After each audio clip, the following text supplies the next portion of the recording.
नमस्कार आप सभी को। मेरा नाम है अशोक वीर यादव एडवोकेट और मैं आप सभी के लिए लीगल एडवाइस वीडियोस अपलोड करता हूं, जो कि आप सब लोग उसको लाइक करते हैं, पसंद करते हैं, शेयर करते हैं और सब्सक्राइब भी करते हैं। और अब तक अगर आपने चैनल को सब्सक्राइब नहीं किया तो तुरंत लाल रंग का बटन दबाइएगा और दूसरे लोगों तक भी इस जानकारी को शेयर करिएगा। तो बहरहाल आज हम बात करते हैं कि जो मतलब सेक्शन 498A यानी कि दहेज का केस जो है वो शादी के कितने दिनों बाद हो सकता है या फिर होता है। क्योंकि बहुत सारे ऐसे सवाल हैं जो आप सब लोग पूछते हैं, कुछ कमेंट से, कुछ कॉल से, और कुछ लोग हमारी एडवाइस लेना चाहते हैं तो हमें कॉल भी करते हैं। तो ये जो सवाल है वो मैं आपको इस सवाल का जवाब इस वीडियो के माध्यम से दूंगा। लेकिन उससे पहले मैं ये भी कहना चाहूँगा कि अगर आप नए हैं तो लाल रंग का बटन प्रेस करिएगा और बेल आइकन भी प्रेस करिएगा, दूसरे लोगों तक भी इस जानकारी को शेयर करिएगा। देखिए, पति पत्नी का जो संबंध है वो बहुत ही स्ट्रांग एक रिलेशन है। ये कोई गर्लफ्रेंड या बॉयफ्रेंड नहीं है, हस्बैंड वाइफ हैं, जो कि पूरे जीवन शादी के बाद जो है वो जितना जीवन बचा है वो पूरा जीवन एक साथ दूसरे के साथ में उसको उन दोनों को व्यतीत करना है। अब यहाँ पर किसी प्रकार से दोनों के बीच में व्यवधान पड़ जाता है या फिर शादी के कुछ दिन बाद उनमें किसी प्रकार से लड़ाई झगड़ा या मनमुटाव या फिर केसबाजी हो जाती है, तो फिर चीज़ें जो हैं वो बिगड़ जाती हैं। अब देखिए, यहाँ पर ये सवाल आता है कि मेरा जो केस है वो मेरे शादी के सर 3 महीने बाद मेरे को कर दिया। कुछ तो ये कहते हैं सर 3 दिन रही और 3 दिन बाद वो अपने मायके चली गई और उसने अगले हफ्ते जो है वो जाके केस कर दिया।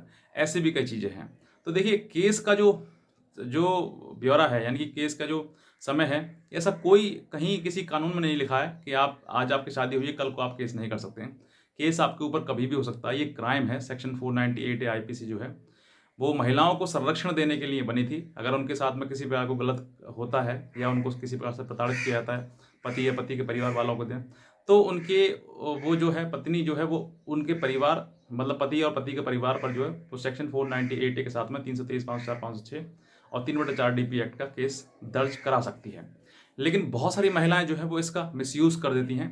किसी न किसी प्रकार के उनका गुस्सा जो होता है उसकी वजह से उनका मतलब जो टेम्पर है, क्योंकि ससुराल में जाते हैं तो देखिए कोई ना कोई तो ऐसा तो है, सब मुंह बंद कर लेंगे। पत्नी हैं आप तो आप बाहर से आई हैं, मतलब घर में हैं, तो कोई ननद भी आपसे कुछ भी कह सकती है, सास भी है, सास भी कह सकती है, पति है, पति भी आपको कहेगा। मतलब कुछ भी कोई व्यक्ति है जो वो अगर आपसे कुछ कह रहा है तो इसका मतलब ये नहीं कि आप दुश्मन हो गए उसके। तो आपसे थोड़ा सा कहते हैं ना कि जैसे एग्जाम्पल कि क्लास में कोई नया बच्चा आ जाता है तो नए बच्चे को सारी पूरी क्लास उसी को देखती है, उसी को टॉर्चर करती है, उसी को बार बार टोन करती है। तो ये ऐसी चीज़ें नहीं है कि आप बिल्कुल उसको छोड़ के चले जाएं, उसको छोड़ के केस कर दें। ऐसा करना सही नहीं है। लेकिन हाँ, बात रहेगी कि कितने दिनों बाद हो सकता है केस। तो देखिए, इसकी कोई समय सीमा नहीं है। आज शादी हुई है, कल को भी केस हो सकता है आपके ऊपर। 5 दिन, 10 दिन, महीने या 2-3 महीने, साल, 2 साल के बाद भी केस हो सकता है। इसमें कोई भी समय सीमा निर्धारित नहीं है।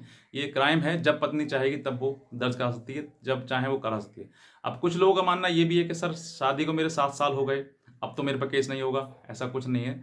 आप 7 साल क्या 50 साल भी हो जाएंगे तब भी अगर पत्नी चाहेगी तो केस आपके ऊपर दर्ज करा सकती है सेक्शन 498 का।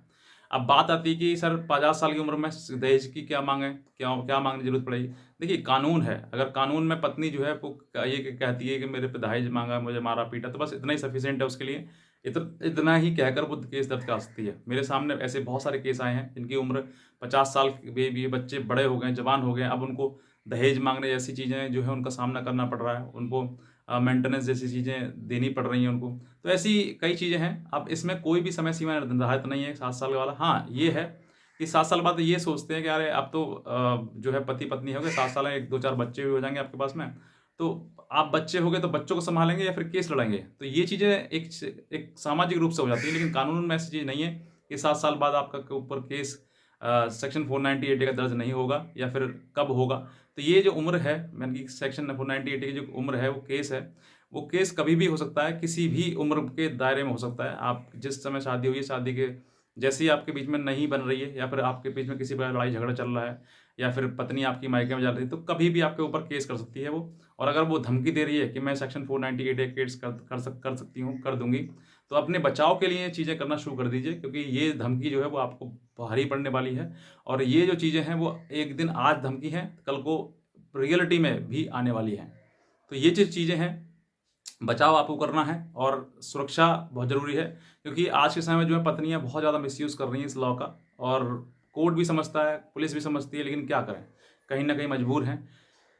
क्योंकि ये जो चीज़ें हैं वो आजकल समय बहुत ज़्यादा बढ़ रही हैं। अगर पत्नी ये केस करती, कुछ जैसे मेरे वीडियो हैं मैं बनाता हूँ, तो कुछ पत्नियाँ देख लेती हैं वीडियो तो समझ जाती हैं कि हाँ वाक़ई चीज़ें हैं जो वो गलत हैं। अगर शादी करने के बाद अगर आप केस करती हैं तो फिर आपके जो चांसेस हैं घर परिवार बसने के वो बहुत ज़्यादा कम हो जाते हैं, और बहुत केसेज़ में घर टूट भी जाता है, ख़त्म भी हो जाता है, और बहुत केसेज़ में होता है वो जो कि बन भी जाता है। तो ऐसा चीज़ें हैं, मतलब कि अगर देखिए पति है, साथ में रहेंगे आप, तो अगर ऐसी चीज़ें अगर आप शुरुआत के दौर में ही करेंगे, तो फिर पूरा जीवन कैसा व्यतीत होगा? तो ये सब चीज़ें आपको सोचनी है। और रही बात केस के समय की, तो देखिए 498 का जो केस है, वो कभी भी हो सकता है, किसी भी दिन हो सकता है, क्योंकि शादी के अगर कुछ दिन बाद, हफ़्ता 2 हफ़्ते बाद ही अगर चीज़ें आपकी बिगड़नी शुरू हो गई हैं, तो ये केस जो है वो आपकी शादी के कुछ दिनों बाद ही भी आ सकता है। इसमें से आपको सबसे ज़रूरी है, अगर आपके सामने लगता है कि मेरे सामने मुझे किसी प्रकार से 498 केस का सामना करना पड़ सकता है, या फिर मुझे मेंटेनेंस या डीवी जैसे केसेस का सामना पड़, क्योंकि आपके झगड़ा हुआ है तो ये चीज़ें आपके सामने आनी ही आनी है। तो आप उनका बचाव करना शुरू कर दें, वरना अगर बचाव नहीं करेंगे तो इन चीज़ों में फँस जाएँगे, और फँसने के बाद आपका अपना जीवन भी बर्बाद होगा और पत्नी का भी जीवन बर्बाद होगा।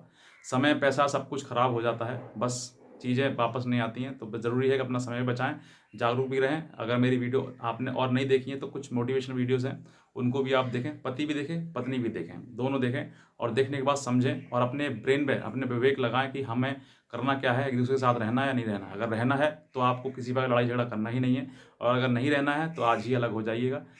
हँसी-खुशी, बोल अच्छे से, ताकि आगे भविष्य में आपका ना समय खराब हो, ना पैसा खराब हो। तो बस मैं इतना कहना चाहूँगा। बाकी अगर आप इस चैनल पर नए हैं तो तुरंत नीचे लाल रंग का बटन दबाइएगा और दूसरे लोगों तक भी इस जानकारी को पहुँचाइएगा। तो बस इतना कहना चाहूँगा कि आज की वीडियो देखने के लिए आपसे धन्यवाद।